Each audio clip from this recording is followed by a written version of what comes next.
Buenas tardes, nosotros somos el grupo TECH de la Comisión 2, el mismo es integrado por Agustín Martínez, Máximo Toledano, Andrés Cuitiño, Martina Castro y Rocha José. A continuación voy a presentar el proyecto llamado Velocidad perpendicular al río. En este proyecto analizamos un problema clásico de movimiento relativo. Primero debemos plantear el problema, el cual nos dice el enunciado que el río fluye hacia el norte a 3 metros por segundo, suponiendo que la corriente es uniforme. Una de las primeras preguntas que nos dice es qué velocidad mínima debe tener un bote en relación con el agua para viajar en línea recta desde el punto C al punto D, y cuánto tiempo se tarda en realizar la travesía. El enunciado indica que hay dos velocidades que se combinan, que son la del barco y el río, y como estas no están en la misma dirección, debemos realizar una representación vectorial. Para esto debemos analizar los datos que nos dio el problema, que son la velocidad del río sobre la tierra, que es igual a 3 metros por segundo, el ancho del río, que son 500 metros, y su largo de 400 metros. A partir de esto podemos representar el siguiente esquema de vectores. El objetivo de esto va a ser determinar el ángulo que se forma, la velocidad del barco sobre la tierra, también las magnitudes de estas velocidades y el tiempo total del cruce. Para esto debemos resolver el problema y tenemos que aplicar los principios de movimiento relativo. La velocidad de la barca respecto a la tierra va a ser la suma vectorial de la velocidad de la barca respecto al río y de la velocidad del río respecto de la tierra. De esta forma podemos calcular el ángulo, que este ángulo nos da la dirección que debe tomar el barco o el bote para compensar la corriente del río. Entonces usamos lo que son las relaciones trigonométricas debido a que se forma un triángulo rectángulo. Lo que nos queda que podemos utilizar la tangente para este ángulo, que es igual al cateto opuesto sobre el cateto adyacente. Reemplazando con los datos que tenemos, obtenemos el arco tangente de 400 sobre 500 o de 4/5, lo que nos da igual a 38,7 grados, dándonos esa magnitud para el ángulo. Luego debemos calcular la velocidad del barco con respecto al río,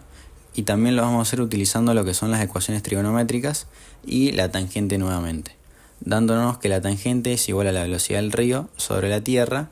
sobre la velocidad del barco sobre el río,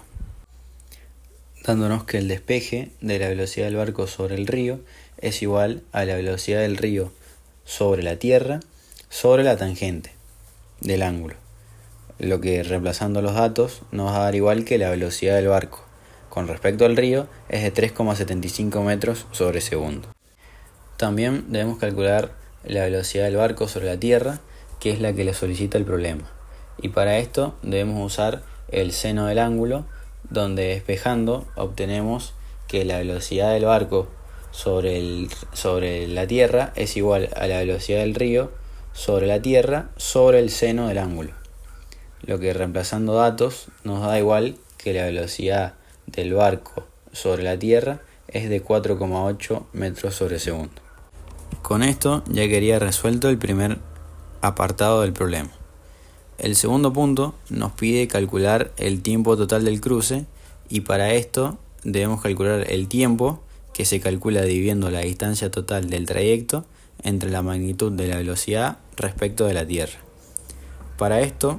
calculamos la distancia, donde podemos usar las distancias de ancho y largo del río para obtener su hipotenusa como distancia total, lo que nos va a quedar que va a ser la raíz de 410.000 metros cuadrados, lo que serían 640,31 metros. Una vez calculada esta distancia, podemos calcular el tiempo, que va a ser la distancia total sobre la velocidad del barco respecto a la tierra,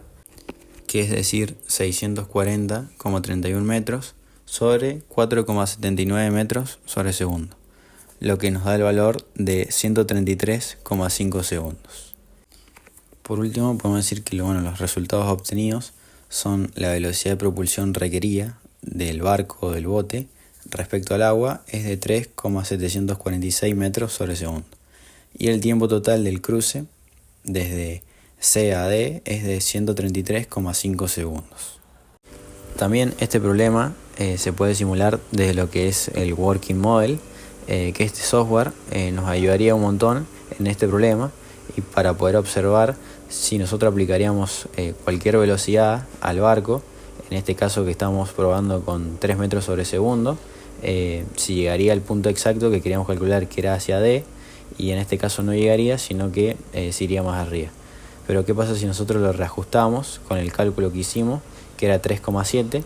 pero en el caso del software hay que multiplicarlo por 10? Entonces si lo reajustamos podemos observar que el barco llegaría exactamente al punto D y que nuestro cálculo fue correcto.